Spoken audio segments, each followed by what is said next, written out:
together this presentation so that you have this to give to your students. Hopefully you like it enough to give it to your students. Hopefully it's helpful to you. But also just like I want to get this information out there because every year I add a common mistake to this collection that I've been building. I started out with 5 when I first started doing this work. And now today we're up to 12. Wow. Yeah. Yeah. Wow.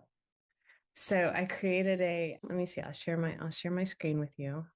I have an actual handout. I'm going to send you some so that you can give them to your students. It's only 4 pages. The handout is only the first 5 and change, but it's also a PDF. But sometimes it's nice for students to have something tangible in their hands, and I put holes in it so they can put it in their notebook. Wow, man, you are a marketeer you really are. No, I don't think it's that. I think it's that I just really want to get this information to students and make it be helpful for them so that they can improve their essays. Yeah. All right. If you have questions or if you have things that you want to add to the things that I'm talking about, I definitely want your opinion. Okay. Mum's the word. No, that's not how this works. That's never how this works. Okay. So the first one is beginning and ending with rough draft. And I'm going to talk to you about it, but I just want to describe to you that the reason I put these titles up and down is because these are the places where essays go sideways.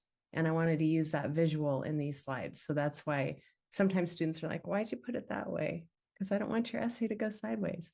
Okay, what does beginning and ending with rough draft look like? If you are using the steps in the writing process and you're beginning and ending at rough draft, you're leaving a lot of steps out. And the way I feel when I look at those essays, because I can see it right away, is I feel like I've just boarded an airplane and my pilot has skipped the first 6 steps of a pre-flight. And that's not a good feeling. So I want for students to, first of all, understand the prompt. You have to read the prompt. You have to choose your soundbite. So what does choose your soundbite look like? I stole that from this book. This is an actual book on writing your college application essays. Okay.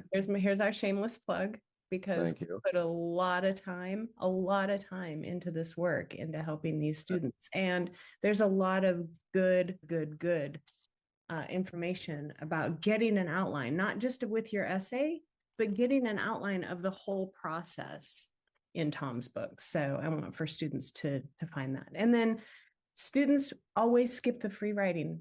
They always skip it. And this is where all the magic happens. I like for students to spend 50% of their time writing their essay in free writing, where they're just like brain dumping the information onto the page.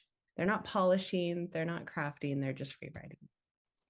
Well, do you think, Christine, along that line, do you think, Christine, that because the essay is 650 in words, that most students are coached to write to the 650 versus the idea of just writing out what their thoughts are, almost journaling their potential answer?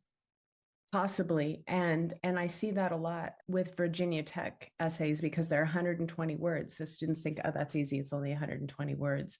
It's actually harder to get all of your thoughts into 120 words than it looks. And if you're not free writing and you don't have that content to mold and shape, you only have 119 words to work with, it gets really hard. Yeah. So the free writing is where all the magic happens, and it's the most important thing. And it's really hard because I have to get students to unlearn the muscle memory of sitting down to write a rough draft. And I talk about it a lot when I teach writing. The ones who listen to me are the most successful in this process. Students often come to me and they say, I'm a good writer or I'm not a good writer. My answer to both of them is it doesn't matter because this is academic writing. And we have to first break that muscle memory of sitting down to write a rough draft. And the students who come to me and profess that they're not a good writer, they're the ones who embrace this most easily and are most successful in their college essays because they're willing to listen and they're willing to try something that's different because they don't have they're not emotionally attached to their writing. That probably should be actually getting emotionally attached to your writing should probably be one of these common mistakes, but it's not yet. Okay, preoccupation with mechanics. So students spend all kinds of time perfecting their writing. And to me, that looks like brushing your teeth before you eat dessert. There's just no point to it, because if we're going to cut that whole paragraph out anyway, and you just spent the last hour writing that paragraph perfectly, that's a huge waste of your time. So I call it the 80-20 rule of writing. And in my house, my family calls it English major math because it's not quite 80-20, it's 60-30-10. But you get the idea. I want you spending most of your time on what is it that you're trying to say. And then I want you to spend 30% of your time making sure that your outline is going to present what you're trying to say in the right direction. And then at the very end, you spend 10% of your time focused on grammar, spelling, and punctuation. Questions? I like that. No, I like it. Okay. Yeah. All of your points are on point. Awesome. Let's see if I can Yeah. get a perfect 10 then on all 12 of these. Okay. Writing a testimonial. So what happens is students start to write an essay about somebody who has influenced them or helped them, and it turns into a testimonial. And it's more about the person they're writing about and less about the applicant. And the whole point of these essays is for admissions officers to get to know you. So I have something that's called a you thank. And I'm going to give that to you as well to share with teachers, because when I get an essay that's a testimonial, I send students over to you thank, and we turn that testimonial into a thank you note that person is going to appreciate when the student hands it to them on the day of their high school graduation, because these are the people who helped you get to that day. And then we go back to the drawing board and we start working on the essay, because I don't want students telling someone else's story. They have to tell their own story. And chances are that you thank is the person they've asked to write the recommendation. So there's a 2-4 thank you that's built into that one. I like that. Yeah. That's positive. Yeah. So that's great. Okay, so ignoring the prompt. So all of these essays come with prompts. And if you think about the meaning of the word prompt, it's there because they're prompting you to answer the question that they're asking you. And you would think this would go without saying, but you'd be surprised how many students do not answer the question that's posed by the prompt. And colleges, they drive me crazy when they do this, but sometimes colleges put 3 to 5 questions in a prompt. So yes, your essay needs to answer all of those questions. That's very applicable to the supplemental questions, where they do put multiple questions for the students to write. And some they put 10 just to get the student to the point where I'm not going to answer 10. I'm not going to apply. Yeah. Students have to really focus on the prompt. What is the prompt asking me? Like, you really got to hone in on this stuff in order to give them an answer.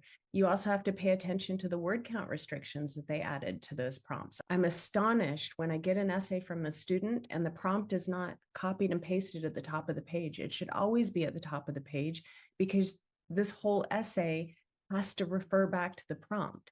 And the word count restriction should always be included with that prompt, because you need to know what your final product needs to look like.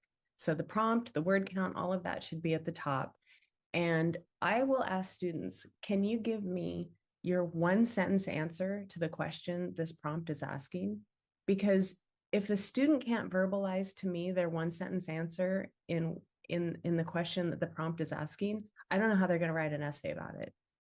I've never been able to see it. So that's that. Okay, the next one is violating academic integrity. So the words academic integrity are sometimes thrown around in high school, but you hear them a lot in college. And when parents are writing an essay for a student, it's a violation of academic integrity, but it's also wrong on so many other levels. Parents are sending a message to their kids that the kids are not capable of doing this work. And when the student is the one who puts in the time and the effort to do this writing, and the student gets in, the student has accomplished something. Parents are taking something away from their student if they start getting involved in the essays. I don't know if you would agree with me on that. No, 100%, 100%. And most college admissions people can tell the writing skills of an adult versus a 17 or 18-year-old student, even if they haven't read any of their material before. It's the choice of words, it's the tenor, it's the tone, it's the phrasing of sentences. I had that last night with a family that I'm working with. They're in the crunch to get a supplemental question written. They sent it to me, and I could tell that Dad wrote it. I Mhm. said, "This isn't good." So, I like the other thing about that academic integrity, AI. Yeah. Converting to AI as your tool to save your butt because you waited too long to try to get your answers written, especially for supplementals as well as your essay. Yeah, so parents read, help construct, but don't write. Yes. There's also there this is going to get interesting with AI, but there is something called plagiarism checkers. And students, a lot of students, some students have access to plagiarism checkers in their high school, but it definitely more students, they have more access to plagiarism checkers once they get into college. But what students don't realize is that the plagiarism checkers that colleges use are far more robust on the instructor side than they are on the student side. So a student may run something, even if you have a plagiarism checker and you run it through, you're only getting a tiny sliver of options, whereas your instructors are getting the full gamut. So these tools exist, and I would be very leery to use your older brother's essay that he might have used to a smaller college across the country. They don't do that, do they? And then the final thing about academic integrity is I want students to read the fine print, because when you go to submit these college applications, every single college is going to require that you sign that this is your work. And if it's not your work, it's fine print that you're signing that it is. Yeah. And as a advisor, I take that rule of thumb very seriously. So I'll help a student, but even in the most severe situations, I'm not going to write it. No, we can't write it for you. No. Only you can tell your story. And the thing is that you don't want us to write it for you because nobody can tell your story as well as you can. And if you have severe difficulty writing an essay or an answer to a supplemental question, it does feed into your academic readiness to go to college. It does, yes. And there's also other tools that you can use. Almost every student has got one of these in their back pocket. And they can start by dictating and then going back, and because we speak differently from how we write. So you can go back and clean that up. That's that final 10%, but at least get some words on the page, something that you can use to start with. That should be a new tip to add to the list. It's a Dictation. tip, it's a writing tip, but it's not a common mistake. Okay. I think that it's okay for students to do that as long as they go back and clean it up. Maybe the common mistake is we'll see how many of them start doing it. Okay, so students love to tell me about their passion, and the word passion is so overused in this industry. I just almost can't even stand to see it in print anymore. Your high school teachers have been telling you for years, show me, don't tell me. So don't tell me that you have a passion. Show me what your passion led you to do. Okay, that's what show me, don't tell me means. I give students this quote every time I teach a writing course. Passion is a noun. I want students to use verbs, not nouns or adjectives in their college application essays. So some students I've made highlight the nouns versus the verbs, and they're really astonished how many nouns and adjectives they're using instead of strong verbs. So what does it mean to use a strong verb? A strong verb is going to show what those nouns led you to do. And a lot of students use verbs of being in their essays. So verbs of being are is, are, was, were, and be, been. If you can change one of those verbs of being to a stronger verb, you've then created a really colorful sentence that your reader can either see, hear, feel, touch, taste. You can reach the limbic system of your reader's brain if you use strong verbs. Is, are, was, were, am, be, been, those are not strong verbs. They should not be in your essay. That's a really easy way to go through your essay at the end and read upwards and just take all those verbs and replace them with strong verbs. It's so easy to do. So I want you to be specific, use concrete details, personal stories, unique examples, things that only you could write. This is why I can't write your essay for you, because I can't write anything that only you could write about.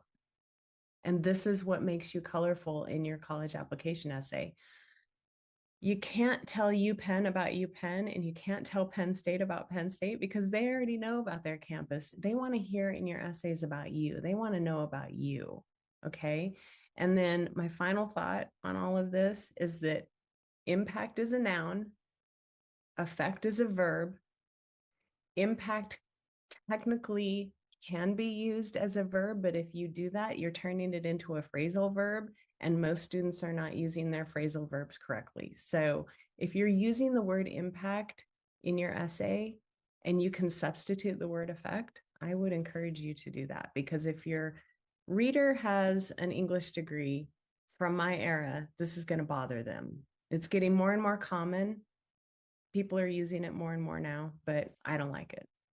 Do you have any thoughts on impact, Tom? The impact is back to telling their story about themselves and not telling the college what they already know. Yes, don't tell UPenn about UPenn.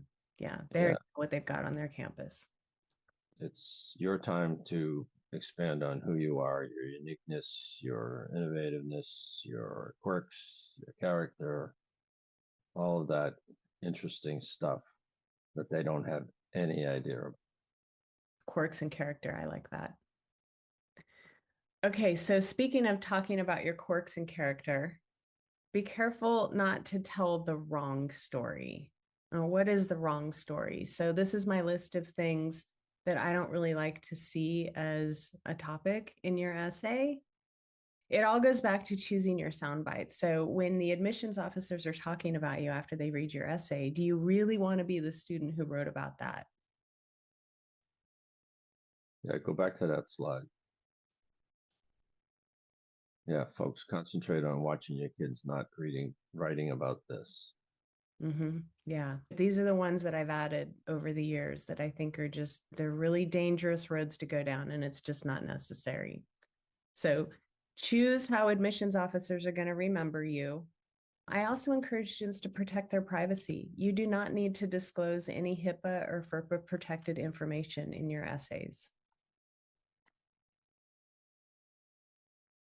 And I tell students, don't use the word you, because you can't speak for your reader in these essays. You can only speak for yourself. So you have to own every statement in this essay. There's a lot of times when I read essays when students use the word you, and I think to myself, that's not me. I don't know. You immediately put up a wall if your reader doesn't agree with you, and you don't even know who your reader is going to be. So don't run that risk. Just own every statement. If the student owns every statement, then they can say whatever they want to say. It's their statement, it's their essay. Yeah, who might be their reader? Who might be their reader? Do you have some examples of who a reader might be?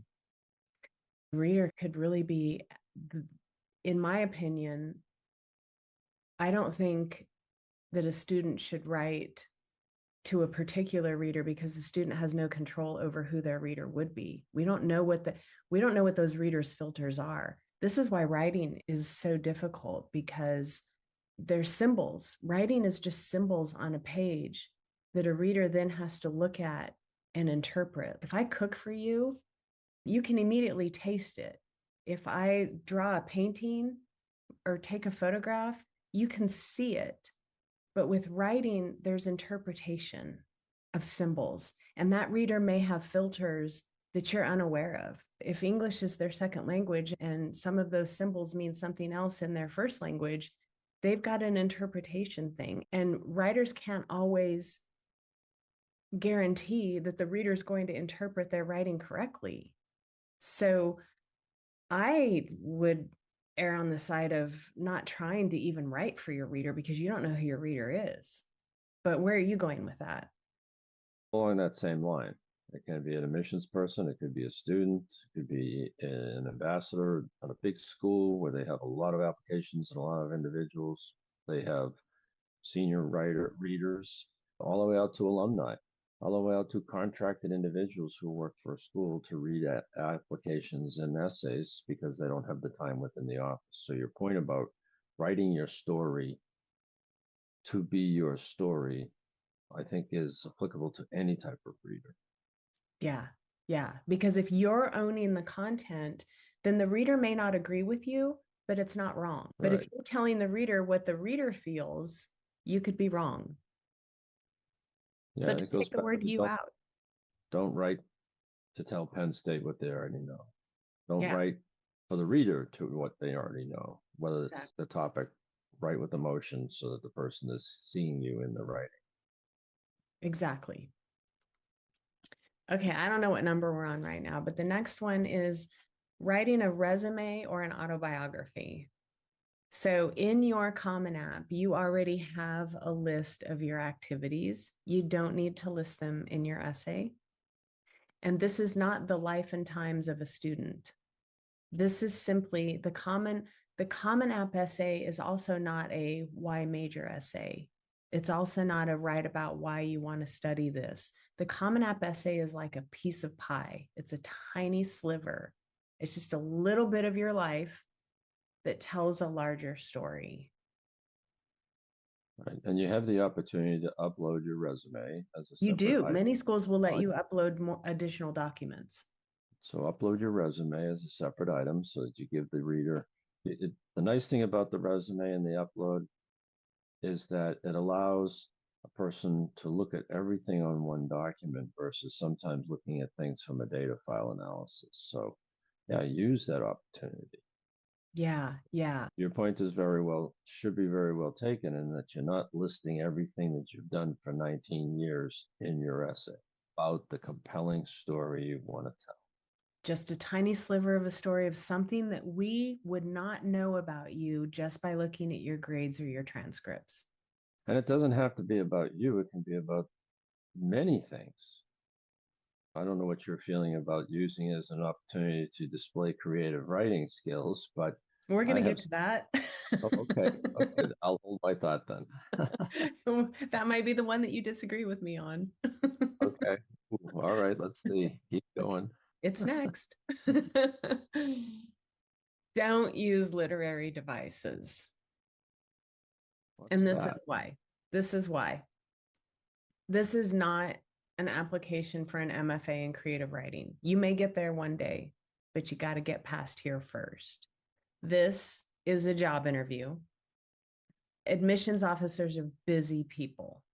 So when you start throwing in literary devices such as dialogue or alliteration or foreshadowing or metaphors and themes, and they have to start really thinking hard about reading your writing, they may just leave. A writer's biggest fear is that the reader's going to wander off the page. And we don't want that. We don't want for your essay to be so much work that the reader doesn't have time to put in. So I like for students to really connect the dots. Don't take your reader from A to B. Don't assume that your reader understands what that allegory means because I'm not sure that you've laid it out correctly in 650 words. So that's all I have to say about that. That's perfect. And again, you can interchange these comments and ideas about writing for both the essay and the supplemental questions. Yeah, but to your point about being creative in writing, the very last slide, we'll talk about that, okay? Because it's in there both ways. My way's in there, your point's in there as well. Okay. Repurposing an essay. I feel like every application deserves a fresh approach. I think that it's really common for students to repurpose the YS essay. And I think that if you're going to take the time to apply to the school, you should take the time to know why you're applying to this school. And I think you need to be really careful about repurposing these essays. Do students do it? Yes. Do I see it all the time? Yes. Do I like it? Not, no, no, because I can tell. And sometimes they forget to change UPenn to Penn State. I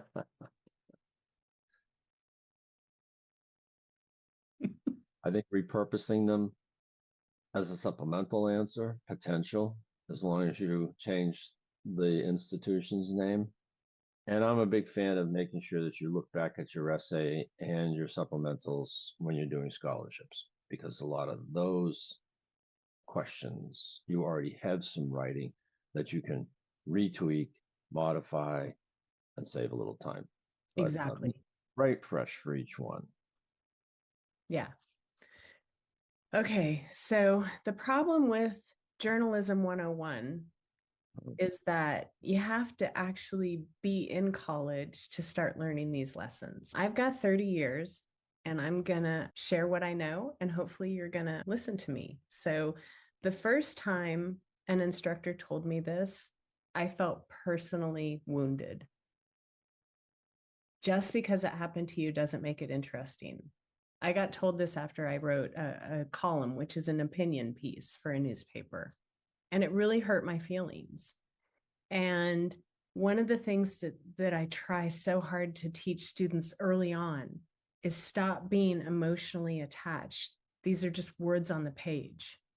And if you're so emotionally connected to your topic, maybe that's not your best topic for your college application essay, because just because it happened to you doesn't make it interesting. And that's just the cold, hard truth. Okay. Students love to bury the lead. They put the most interesting line at the very end after the reader has already wandered away. Get that lead up top. Did you have a question? No. Okay. No. Okay. And it is a lead. It's an LEDE. It's a lead, LED. It's not a LEAD. A lot of students know it as a hook. Same thing. Overworking the essay. I have a really nice quote here. And this is what I give students when they have overworked an essay. We could work on these essays for the next 6 months, and we're not necessarily going to make it better. We're just going to keep changing it. And students do this all the time, especially in October. They wad up what they've worked so hard on, and they either throw it away or they keep working on it, and all the original flavor that was in it and the student's original voice is just gone. And it breaks my heart when I see this. Yeah, that's usually when I say stop over analyzing. Yeah. That's when my energy quits. Yeah. You Yeah. know? That's when we reserve the right to step away. Okay, so this one. Oh, you're going to agree with me. I thought you were going to fight me on this one. I don't know. It depends on which way you go with sarcasm. Yeah. So here's my thing about sarcasm. Literally, it's the use of irony to mock or convey contempt. So I don't think that mocking or conveying contempt has any business in the college application essay. I really don't want to see it in general. But the second layer of problem here is how many students are effectively and correctly using irony in their writing. So if you don't even really know how to effectively and correctly use irony in writing, you probably should just stay away from it. And you can't use sarcasm without irony. So no sarcasm. What are your thoughts on sarcasm? Well, as one who is sarcastic, I try to read to see if it's in there, and yes, advise not to. But as my wife says to me, Tom, you don't even know when you're being sarcastic. It can be a trap too. Yeah. So humor is always appreciated in these essays, because sometimes I've had admissions officers tell me that sometimes these essays can get really dark. And so humor is always appreciated. And there's a difference between sarcastic and witty. Witty people are funny, sarcastic people are mean. Ooh, then I'm witty. I think you're witty. Yeah. Okay, so Yeah. this is the last one. Are you ready? Yep. Last one, drum roll. And it's not sideways. Because Yeah. first you have to learn the rules and then you can break them. So sometimes students break my rules in their essay and they do it so well.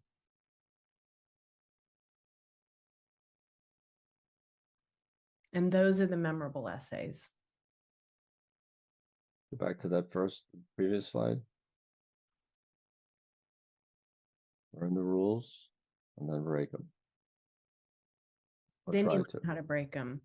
If you can use an incomplete sentence in your college application essay, if it's clear that the reader knows that you're using it for effect. Good. It's a very good run through of information that right now families and students might be struggling with to meet the November and January deadlines. But equally, if not more important, the next class that's coming along, the juniors, the sophomores, that will begin this process in January probably, and excellent food for thought. And to be able to put it out there as part of the group, as part of our work is excellent. Yeah. And the other thing that I want to say, and I'm stealing this from you because I learned it from you and you've said it so many times that I know it by heart now. We can draw a direct line between the students who start early and the students who are most successful in this process. So when you put your essay off until September or October, you're not going to compare, as far as the essay goes, with a student who's been putting thought and reflection and effort into this writing over the summer and through the fall. Thought and reflection. That look, the essay, look, in the printed version, what this says down here is the college application essay isn't a writing exercise per se, it's a thinking exercise. The more time you spend free writing, reflecting, and organizing, the more your authentic voice is going to shine through. You have to be reflecting, you have to be thinking. This is not about writing, this is about thinking and doing. And if you put it off until the last minute, you're not going to be as effective with it as the students who've been working on it for months. Yeah, you can write an article, you can write a composition for an English class in potentially a relatively good quick period of time. I do it when I write for some of the things that I contribute to. But I'm still frustrated with whether I'm rushing or not. But yeah, you got to give it time.